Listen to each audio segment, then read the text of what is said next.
Salut à tous. Comme vous les voyez, il s'agit du mariage du prophète Tounassi du Congo. Oui, depuis l'annonce de son mariage à une semaine, non, à 3 à 4 jours de l'annonce de son mariage, de son remariage à Bruxelles,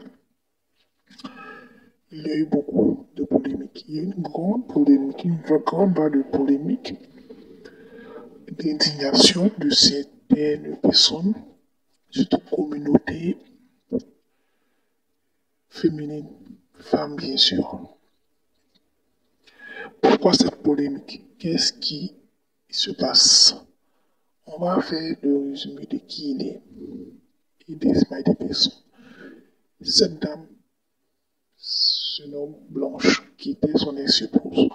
Le monsieur est le prophète Tounassi. Il a rencontré cette jeune dame. Je crois qu'elle était mineure, mais ils n'étaient pas mariés. Voilà, il a fait sa connaissance. La voici ici les deux au moment de prière. Il a fait connaissance de cette dame. Elle avait moins de 18 ans, mais ils n'étaient pas mariés. Donc, quand elle a eu 20 ans, ils se sont mariés.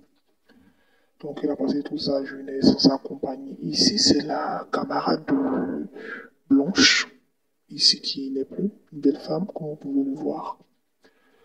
Et lui et Blanche se sont mariés, je crois qu'ils ont eu 4 ou 5 enfants. Elle a passé toute sa vie, elle a renoncé à ses projets parce qu'elle a fait des projets de vie, elle a renoncé à ses projets pour se marier à lui. Ici, c'est la nouvelle femme. Donc, le prophète Tounassi, malheureusement, l'année dernière, en 2024, a perdu.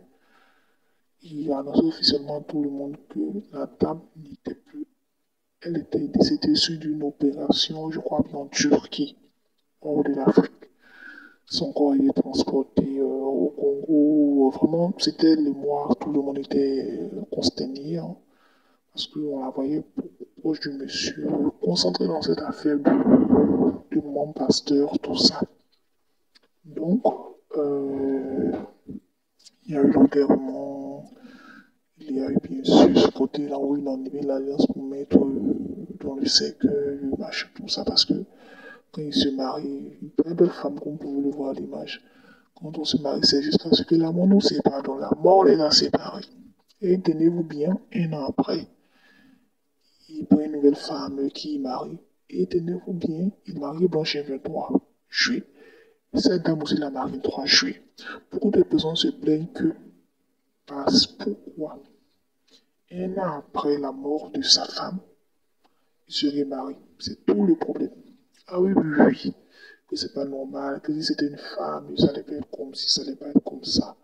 Donc vous dites ce que vous pensez de cette histoire parce que vraiment, ça devient bizarre. Est-ce qu'elle a bien fait de se remarier ou pas?